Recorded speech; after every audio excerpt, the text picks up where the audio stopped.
నేను ఒక స్పోర్ట్స్ మినిస్టర్గా మరి అనేక గేమ్స్ కూడా నేను పోయొచ్చినా. నేను అనేక దేశాల్లో కూడా తిరిగి వచ్చినా. నేను ఏ రాష్ట్రాలు ఏ దేశాలు స్పోర్ట్స్ని ఎంకరేజ్ చేస్తాయో, ఇలాంటి స్పోర్ట్స్ ఈవెంట్ పెడతాయో అది ఊహించని స్థాయిలో ఆర్థిక వ్యవస్థ బలపడుతుంటుంది. ఎక్కడ పడితే అక్కడ ఇవ్వరు. నువ్వు మహబూబ్నగర్లో పోయి క్రికెట్ ఐపీఎల్ ఆడితే ఇవ్వరు. కార్ రేసింగ్ పోయి ఇంకా అన్న పెడతా అంటే ఇవ్వరు. ఆ కెపాసిటీని బట్టి ఇస్తారు. ప్రభుత్వం ఇచ్చింది మరొక వచ్చిన ప్రభుత్వం కొనసాగించాలి తప్ప ఈ ప్రభుత్వం ఇచ్చిన అన్నీ రద్దు చేస్తాం, కొత్తగా మొదలు పెడతామంటే ఈ రాష్ట్రం ఎప్పుడు కూడా బాగుపడదు.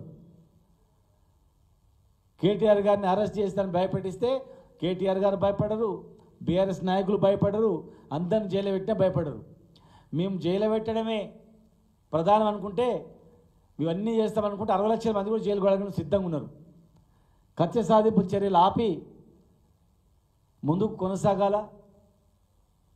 తెలంగాణ అభివృద్ధిని ముందుకు కొనసాగించాలా. జైల్లో పెడతామని భయపెట్టిస్తే జైల్లోకి భయపడే వ్యక్తులు ఎవరు కూడా లేరు ఇక్కడ. సంవత్సరం అయిపోయింది. సంవత్సరంలో ఇప్పటికీ ఎంతో నష్టం జరిగిపోయింది. ఉట్టిగా రాలే. తెలంగాణ గురించి ఎవరైనా కష్టపడితే తెలుస్తుంది. కావాడి మోసినోనికి బరువు తెలుస్తుంది. కావాడి మోరినోనికి బరువు తెలియదు.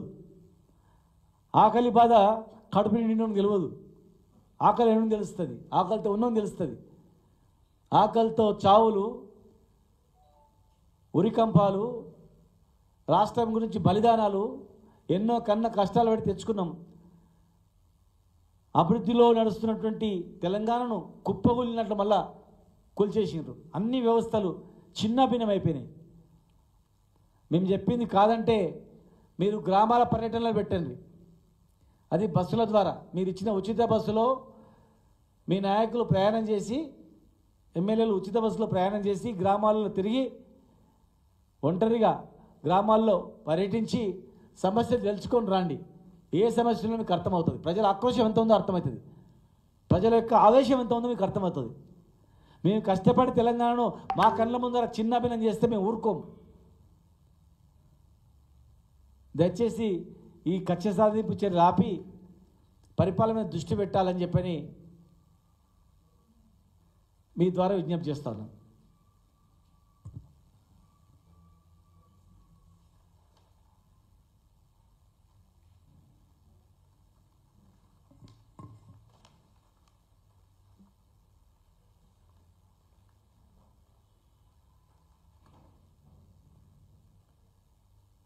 కేటీఆర్ని జైల్లో పెడితే ఊరుకుంటుంది రాష్ట్రం. తెలంగాణ అల్లకల్లం అవుతుంది. తెలంగాణ అల్లకల్లమై రాష్ట్రపతి పరిపాలన వస్తుంది. అలాంటి పరిస్థితి వస్తుంది.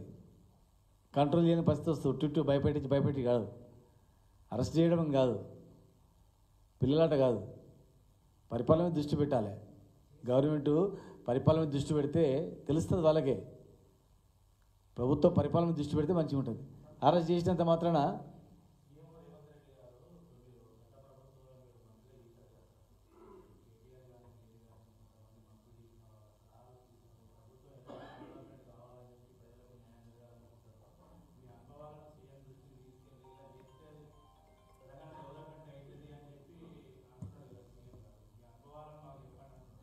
ముందు ఈ కక్ష సాధింపు చర్యలు బంద్ చేసి గత ప్రభుత్వం ఇచ్చినటువంటివి కొనసాగించండి. ఇప్పుడు మేము రాజశేఖర రెడ్డి గారు కానీ అంతకుముందు ప్రభుత్వాలు కానీ ఉన్నాయి, చాలా వరకు కొనసాగించినాం. అసెంబ్లీ కూడా చెప్పినాం. ఇప్పుడున్నటువంటి కేంద్ర ప్రభుత్వము అనేక అవార్డులు ఇచ్చింది తెలంగాణ. ఎందుకు ఇచ్చింది? అది సరిపోదా? పంచాయతీరాజ్ వ్యవస్థలో 12 అవార్డులు ఎందుకు వచ్చినాయి? స్థానిక సంస్థలు ఎందుకు వచ్చినాయి? మున్సిపాలిటీలు ఎందుకు అవార్డులు వచ్చినాయి? తెలంగాణలో దేశంకు అత్యధిక వరి పంట పండించే స్థాయికి ఎట్లా ఎదిగింది? దేశంకు అన్నం పెట్టే స్థాయికి ఎట్లా ఎదిగింది? ప్రతి ఇంటింటికి ప్రొటెక్టెడ్ వాటర్ ఏ దేశంలో ఏ రాష్ట్రం లేదు ఇండియాలో. ఇక్కడ ఎట్లా చేయగలిగినాం? సక్సెస్ఫుల్ని దృష్టిలో పెట్టుకోండి. ఇవాళ మేము చేసిన పని బాలేక కాదు మీకు అధికారం ఇచ్చింది. మేము నీళ్ళు దాపుతామంటే మీరు అమృతం దాపుతామన్నారు. అబ్బో నిజం అనుకున్నారు, కానీ విషయం దాపుతారని తెలియదు కదా. ఇప్పుడు పరిచయం అవుతారు జనం మోసపోయిన దానికి మీరు గొప్పలు చేస్తామని కాదు. మీరు ఏం చేసిరని ఓట్లు వేసారు గతంలో? రోజుకు మంచినీళ్ళు ఇచ్చిరని ఓట్లు వేసిండ్రా? రైతుల పంట పండించిరని ఓట్లు వేసిండ్రా? గతంలో ఈ కాంగ్రెస్ ప్రభుత్వం ఏం చేసిందని వేసిండ్రు? మీరు ఇంకా చేస్తామంటే ఇచ్చిండ్రు, చేస్తారేమని. దాని మీద దృష్టి పెట్టకుండా అందరినీ గొంతు నొక్కేస్తాం, భయపెట్టిస్తాం, కేసులు పెట్టిస్తామంటే ఏం అది పద్ధత?